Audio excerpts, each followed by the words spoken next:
Jadi itulah dia. Kita akan memperkatakan tentang soal kesihatan pekerjaan. Ini kita nak fokuskan kepada bagaimana seseorang itu di tempat kerja, bagaimana dia boleh menjaga kesihatan dia di tempat kerja, bagaimana majikan itu sendiri pula perlu menyediakan tempat kerja yang kondusif kepada pekerja mereka. Ada orang kata tu tukang bersih, mop lantai ataupun kapet kena sentiasa bersih kan. Bayangkan kalau kita pergi tempat kerja yang keadaannya tu tutup, yang menyebabkan kalau kita datang kerja kita sesama, kita batuk dan sebagainya. Ini keadaan yang tak baik. Jadi kita bersama dengan doktor yang sesuai untuk bercakap lebih lanjut lagi. Kita ni tak apa nak pakar ni, doktor ni lebih pakar lagi. Dr. Syawaluddin Hussein dari Institut Penyelidikan Perubatan yang merupakan doktor kesihatan pekerjaan. Assalamualaikum. Waalaikumsalam warahmatullahi wabarakatuh. Kita betul lah apa kita cakap tadi tu? Oh betul lah. Dah boleh ganti saya dah tu. Di landasan yang betul kita ni. InsyaAllah. Okey, jadi kita nak melihat overview ataupun gambaran lebih jelas lagi sekarang ni keadaannya secara menyeluruh. Bagaimana tahap kesihatan pekerja-pekerja kita di Malaysia ni? Okey. Kesedaran. Okey, terima kasih Zul dan Hani ya. Okey, saya rasa tahap kesedaran tu masih rendah lah. Sangat-sangat rendah. Even ramai publik yang tak tahu lagi apakah peranan doktor kesihatan pekerjaan itu sendiri. Jadi saya briefly saya akan jelaskan. Orang selalu nampak doktor sakit puan lah, doktor pembinaan dan sakit puan. Jadi saya rasa role dia lebih kurang sama.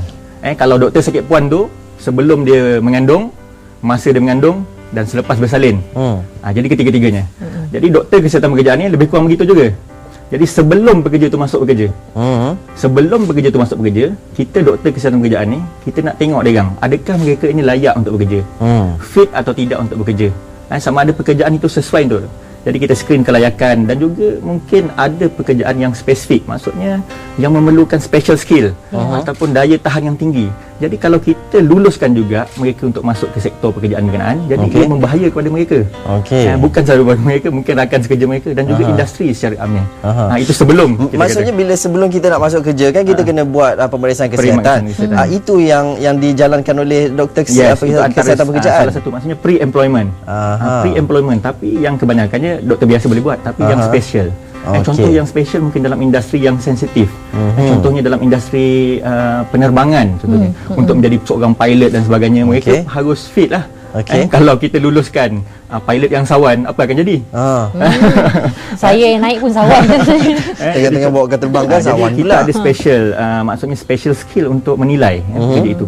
Okey, jadi bila dia masuk pula, bila dia masuk ke sektor pekerjaan, jadi kita akan tengok juga sepanjang employment tu sama ada mereka ni fit dan tidak tidak terjejas kesihatan mereka oleh disebabkan oleh pekerjaan.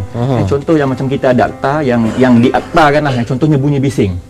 Bunyi bising di tempat kerja ni dalam tempoh dedahan waktu yang lama boleh menyebabkan pekak. Dan pekak ni adalah pekak kekal. Jadi adalah amat malang kalau kita membiarkan pekerja-pekerja yang kebanyakannya tak ada kesedaran, terpaksa, kebanyakannya pekerja-pekerja level rendah, bawahan, operator, buruh binaan dan sebagainya.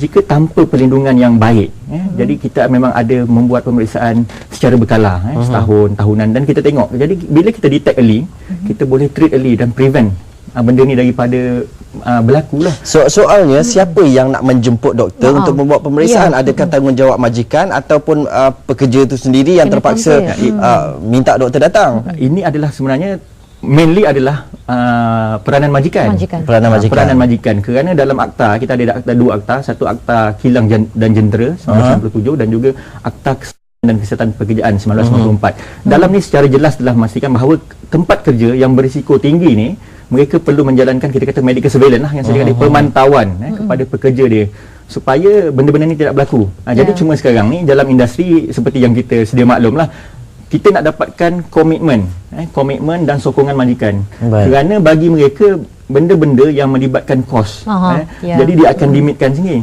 Tapi bila kita kena fahamkan, jadi kalau kita dapat menjaga kesihatan pekerja, tak kira lah sama ada pekerja bawahan, pertengahan atau atasan, jadi skill worker, kita dapat maintain skill kita. Kemudiannya nombor 2, daripada kita jaga kesihatan, jadi daripada segi MC dia, kedatangan ke tempat kerja, jadi taklah asyik nak minta MC je kan, membantu produktiviti.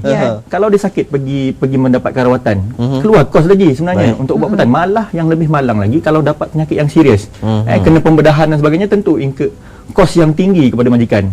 Jadi kalau majikan ni dapatlah, maksudnya dapat memahami secara jelas kenapakah kesihatan dan keselamatan pekerjaan ni penting tempat kerja, dia orang faham dan dia orang boleh comply dengan akta-akta ni. Tadi doktor kata kesedaran di kalangan pekerja-pekerja, khususnya pekerja bawahan rendah ini kurang. Tetapi bagaimana pula dengan kesedaran yang doktor sebutkan tadi terhadap majikan itu sendiri?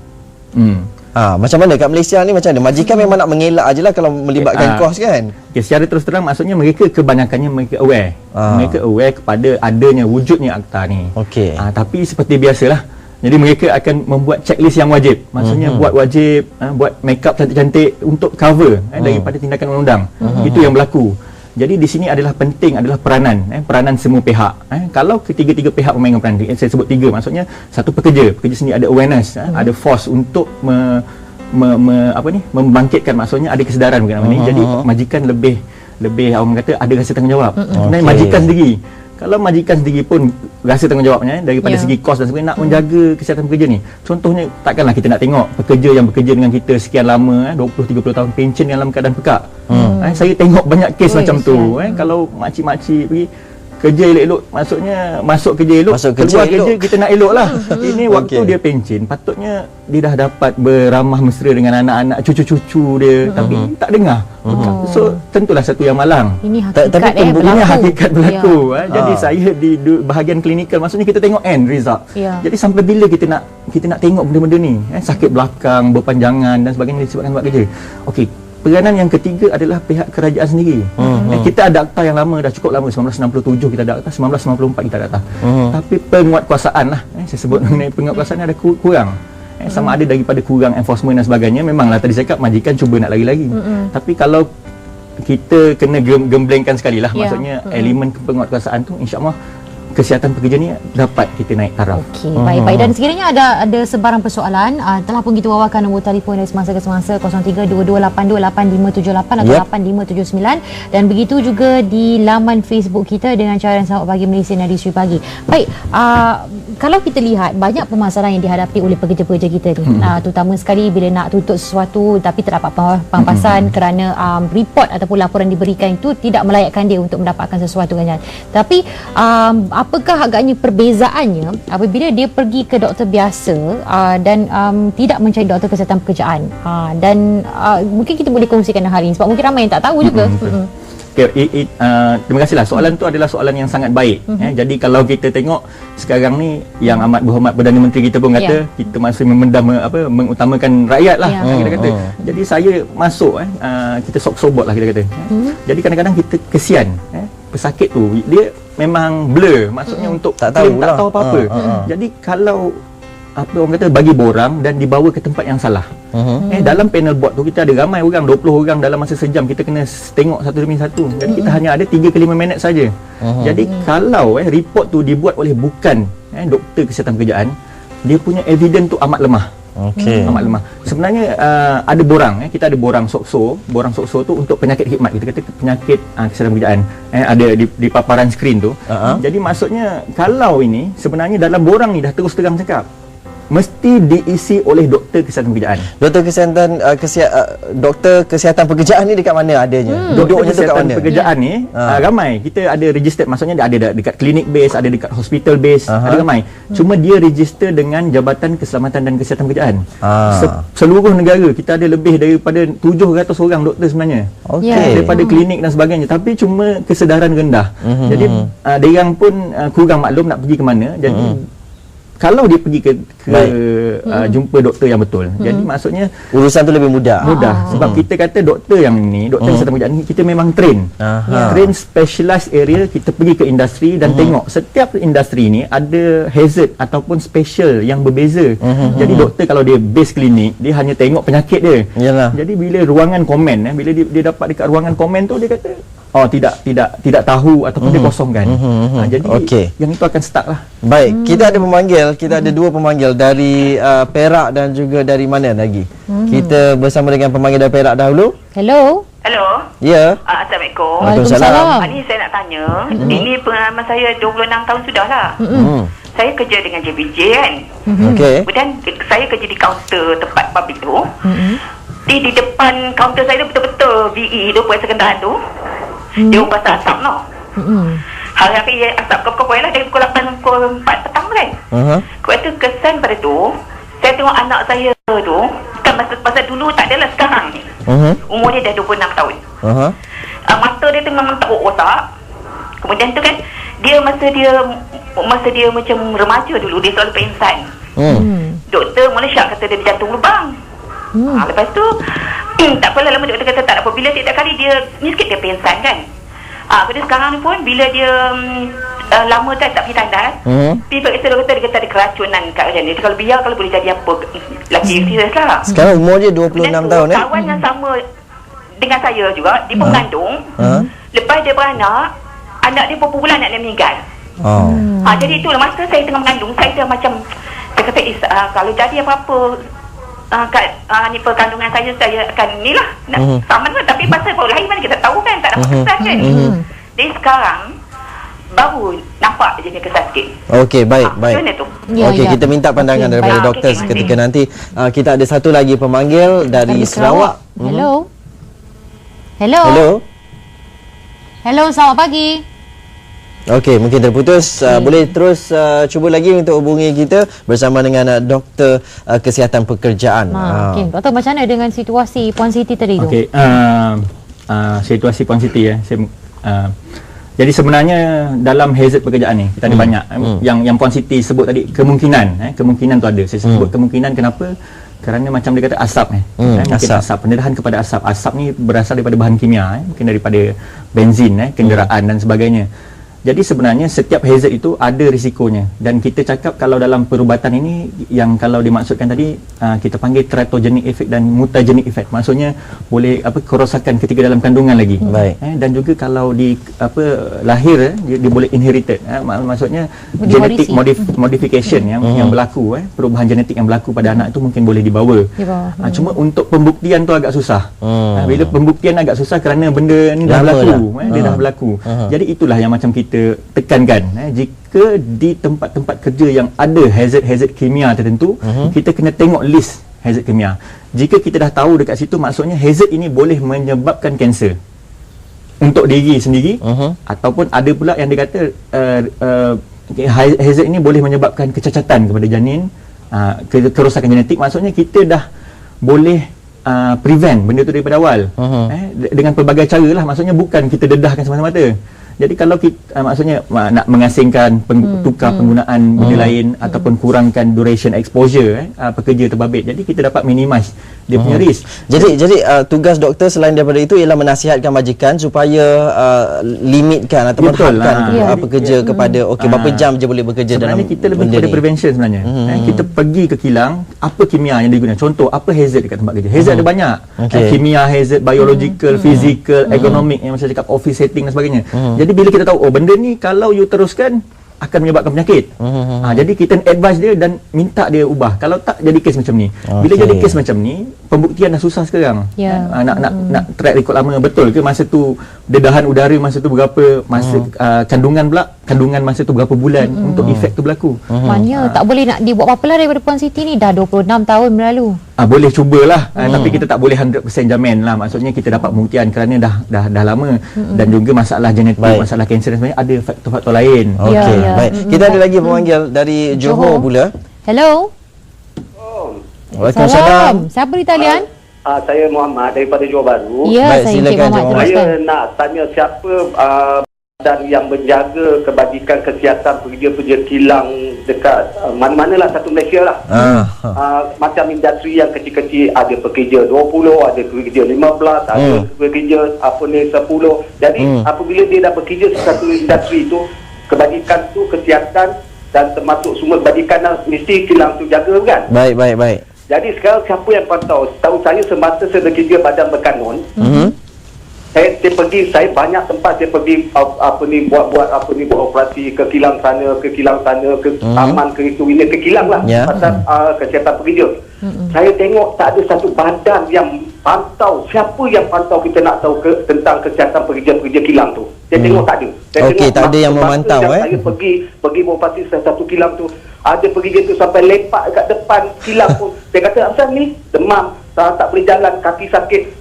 Lagi kan kata, "Kalau kau balik kau tak ada gaji." Siapa yang pantau ni? Perkara ni kata saya dah berlarutan dah. Okey, baik. Kepada pekerja-pekerja ni. Okey, baik. Terima kasih. Baik, ini satu pendedahan kepada doktor untuk doktor lihat juga nanti. Kita ada pemanggil lagi bersama dengan kita, Cik Yunus. Hello. Halo. Assalamualaikum, Cik Yunus. Waalaikumsalam. Ya, teruskan Cik Yunus. Saya nak bertanya pasal yang soalan tadi lah. Okey, saya seorang pekerja industri lah. Ya. Ya, dah pekerja industri dah 20 Pekerja tahun. ganti. Pekerja industri. Industri. Okey. Okey. 20 tahun lebih lah. Okey, baik. Okey, daripada seorang juruteknik 4 tahun terakhir kami terpaksa buat kerja-kerja operator lah. Okey. Jadi sepanjang 4 tahun 5 tahun terakhir sebelum kilang saya tutup, so buat kerja-kerja operator. Kan? Jadi kita angkat apa ni, kaca televisyen tu. Okey. Efek kepada saya punya tulang belakang macam mana? Okey, baik, baik. Semua saya punya apa? Setiap bulan saya ada MC. Jadi saya dah pergi ke doktor pakar Singapura. Ya. Okey. Dia orang dah MRI, ada efek lah pada saya punya tulang belakang. Okey. Okey, baik. Terima kasih Cik Yunus. Ini mungkin tak dengar sebab kita pakai alat ni selalu kot ni. Doktor nanti kena tengok juga ni. Pakai alat ni berapa lama? Berapa lama pakai alat ni yang boleh. Okey, doktor. Okey, doktor, daripada persoalan daripada Encik Muhammad. Okey, yang soalan yang pertama tadi yang menjaga kita saya sebutkan tadi, Jabatan Keselamatan dan Kesihatan Pekerjaan.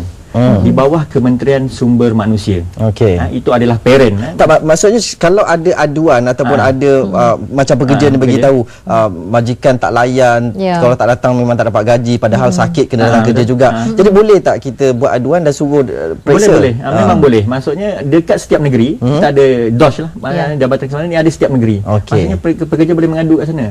Yang sebenarnya kalau mengikutkan keperluan akta, jika satu-satu majikan tu lebih daripada 2 orang pekerja, dia orang dah kena jaga. Lebih daripada 40 orang, mereka perlu ada satu safety committee, komiti jawatan kuasa dalaman yang melibatkan majikan dan pekerja.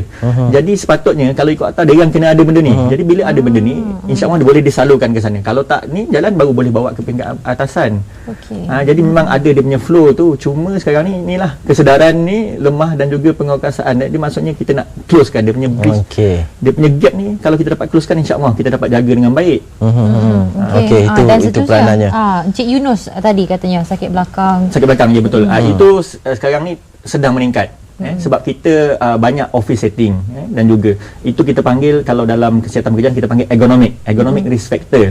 Dia ada banyak. Contohnya kalau orang tu buat kerja berulang-ulang, stapler, photostat yang banyak, maksudnya dia boleh menjejaskan kesihatan juga. Yang macam abang tadi dia bercakap mengangkat barang yang berat. Jadi memang masalah tulang belakang, slip disc di tengkuk ni dah trend yang semakin menjadi-jadi kerana mengangkat beban yang salah lah, maksudnya dengan angkat lagi, dengan twist badan lagi dan sebagainya. Jadi mereka tidak tahu dan efeknya kita tak nampak sekarang, kemudian lah tu maksudnya dah lepas 20 tahun baru nampak. Tapi kalau macam tu lah maksudnya sebelum nak bekerja tu kita kena buat pemeriksaan dulu, lepas tu kita fit ke tidak untuk buat pekerjaan. Alamat makin banyak lah peluang-peluang pekerjaan yang kita tak dapat. Jadi yang tu saya cakap, maksudnya kita akan cuba assist. Maksudnya bukannya kita kata semua kita akan reject. Maksudnya kita akan tengok orang tu. Maksudnya kalau body size macam ni, strength macam ni, okey, you boleh duduk sini dengan ni. Jadi lepas tu kita ada banyak modifikasi. Maksudnya you angkat 2 orang ataupun you limitkan kerja 4 jam. Lepas tu ketinggian kita boleh adjust sebenarnya. Cuma perlukan komitmen sahaja. Ada banyak mekanisme. Macam kita asyik pakai make up hari-hari, mungkin jejaskan kulit kita macam mana? Itulah okay, kita tengok. Mizo, pandai dia. Okay, kita ada seorang lagi kita ada panggil lagi. Hello. Terputus talian kita. Tak apa, anda boleh terus cuba hubungi kita lagi sementara doktor masih ada untuk kita tanyakan soalan-soalan berkaitan dengan hal ini. Okey, di laman Facebook ada juga yang sempat bergurau senda. Dah salah satunya macam yang Hani sebutkan di awal tadilah, berkenaan dengan golongan pendidik yang emosi pekerjaannya memberikan tekanan sampai ada yang menjadi gila. Ada berlaku macam tu, doktor? Ya, memang. Yalah, memang betul lah. Maksudnya salah satu kita cakap dalam kesihatan pekerjaan ni adalah psychological hazard. Maksudnya inilah macam ni, stres, tekanan di tempat kerja, kerja banyak, shift lama, dibuli di tempat kerja, dan sebagainya, penindasan yang berlaku. Jadi benda-benda ni, tempat kerja ni tempat kita mencari rezeki. Jadi kalau berlaku benda-benda ni secara berterusan tanpa ada siapa-siapa yang ambil kisah dan cuba cari jalan bagaimana nak menyelesaikan dalam tempoh masa yang lama, memang boleh berlaku. Kalau dah tak cukup tidur, mungkin ada ambil ubat-ubat tidur dan sebagainya, even tekanan sendiri. Sebab manusia ni, individu ni setiap orang dia berlainan tekanannya tu, tahap dia punya level dia. Ada orang yang memang tak boleh kerja malam. Kita kena tahu dia memang tak boleh kerja malam. Bila dia kerja malam, dia rasa penang, loya, muntah, habis semua. Kalau contoh perempuan, habis period dia terganggu dan sebagainya. Jadi kita kena sedar. Jadi special. So kita buat surat satu untuk kita adjust tempat kerja dia. Kalau takkan kita nak paksa dia kerja sampai kerja. Betul lah. Sebab itu saya selalu cakap dengan bos saya, saya tak boleh kerja pagi. Kalau saya kerja pagi nanti saya berdebar, tak boleh tidur malam. Saya takut terlajak kan. Gitu. Okey, dan kita ada lagi persoalan yang diberikan di Facebook, tapi sebelum tu kita ada pemanggil. Kita ada pemanggil. Ya. Hello. Kita jawab panggilan telefon dari siapa tu? Hello. Selamat pagi. Ya, saya. Siapa di talian? Selamat pagi. Saya Latifah. Latifah. Teruskan. Okey, saya nak tanya, kalau macam majikan saya, bila kadang-kadang kawan saya ambil MC, lepas tu dia panggil, so masuk setengah hari lah.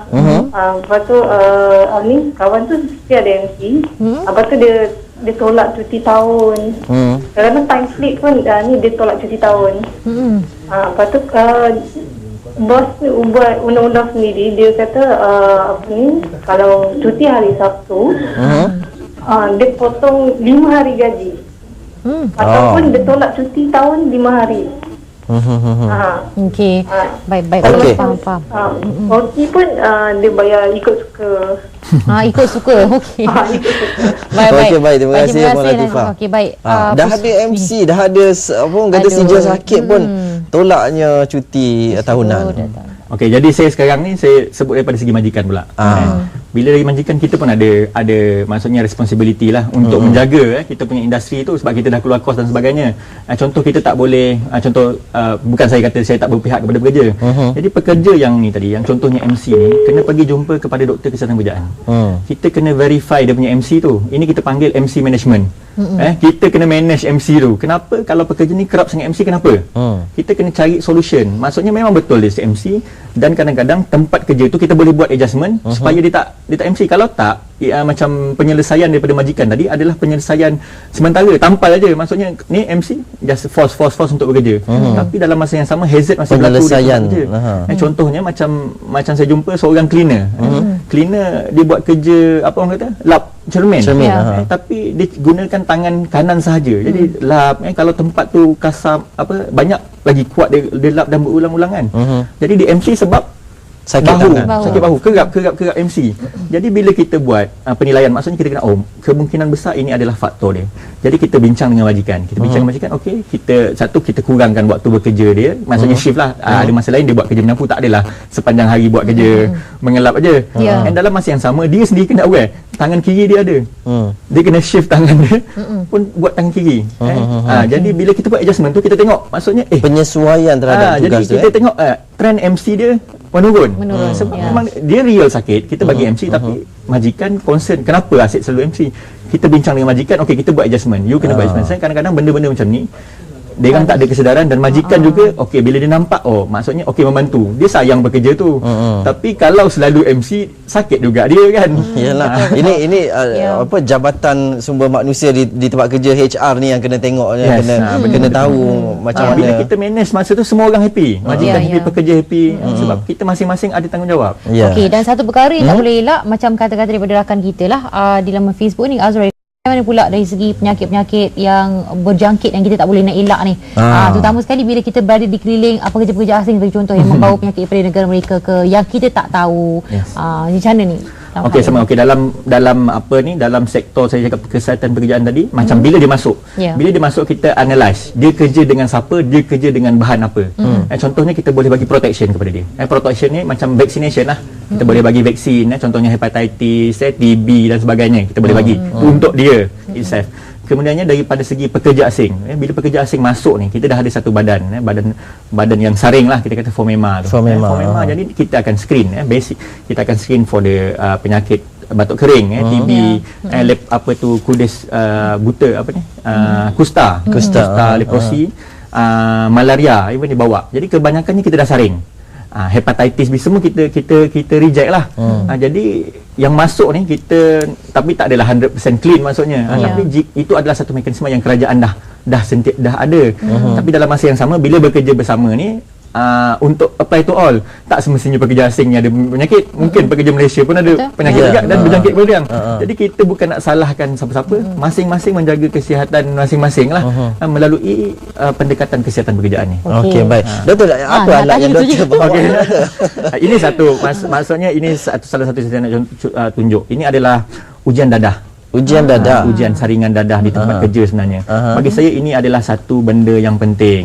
Kadang-kadang kita dah lali. Sekarang ni kita kata Malaysia bebas dadah berapa 2015, saya tak tahulah sampai ke mana sekarang. Tapi trend dadah tu semakin meningkat. Dia sekarang ni sintetik jenis dadah. Jadi dengan designer drug dan sebagainya ni. Jadi sebenarnya kalau kita ikut bancaan sebenarnya makin meningkat. Kita dalam kesihatan pekerjaan ini, kita ada satu code of practice, maksudnya tempat kerja bebas dadah kita nak minta. Jadi majikan ni buat screen kepada pekerja dia, sama ada secara tahunan, random ataupun selected. Tengok berdasarkan kos, kita boleh adjust maksudnya sebenarnya benda tu. Jadi kita nak saring, maksudnya kita tak nak dekat mana catchment kita, takkanlah kita nak pergi kelab malam ke nak pergi tangkap tepi jalan. Jadi pekerja ni kita pastikan dia sihat. Kenapa kita nak pastikan dia bebas dadah? Nombor satunya untuk keselamatan dia. Dan juga rakan yang bekerja dengan dia, takut dia melalok, rosak mesin, masuk tangan ataupun masuk tangan kawan dan sebagainya. Ini untuk dia sendiri. Tapi dalam masa yang sama kita membantu negara sebenarnya. Membantu negara dalam skala yang besar. Maksudnya sekarang kita tengok masalah ni. Jadi jika majikan-majikan ni proaktif untuk buat saringan ni, InsyaAllah bila kata contoh kilang, bila kilang kat situ, dia akan duduk di persekitaran rumah orang. Jadi bila dia ni lah mengambil dadah ni, bila dia balik mempengaruhi komuniti sekeliling. Jadi dia punya efek tu orang kata domino effect luas. Jadi bila kita dapat cash dia daripada tempat kerja tu, jadi dia orang bukan kita kata nak salahkan. Jadi kita bagi kaunseling, kita buat treatment dan sebagainya. Maksudnya itu kita tangani daripada sumber. Maksudnya itu adalah satu catchment area, tempat kerja bebas dadah. Kita cuba. Tanggungjawab seorang majikan ni besar. Itulah dia, bukannya nak untung semata-mata. Ada banyak tanggungjawab untuk jaga pekerja-pekerja juga. Terima kasih doktor kerana bersama dengan kita. Ini pembuka minda juga. Saya pun tak tahu adanya jawatan doktor untuk pekerjaan ni. Kita jumpa dia khusus. Itulah. Maknanya di klinik-klinik ada, cuma kita kena tahulah sama ada. Boleh tak kalau kita pergi doktor, ini doktor kesihatan pekerjaan ke? Boleh tanyalah. Sebenarnya list tu ada dekat Jabatan Keselamatan dan Kesihatan Pekerjaan, DOSH. Ada website dia. Dekat situ ada dia tulis competent person. Ada occupational health doctor list setiap negeri. Dia kena tengok setiap negeri tu, pergi kepada doktor tu. Ataupun pergi kepada Jabatan Kesihatan, tanya. Sama ada. Kita dah ada salurannya, kita dah tahu macam mana kita nak lakukan untuk memastikan kesihatan kita terjamin selepas ini.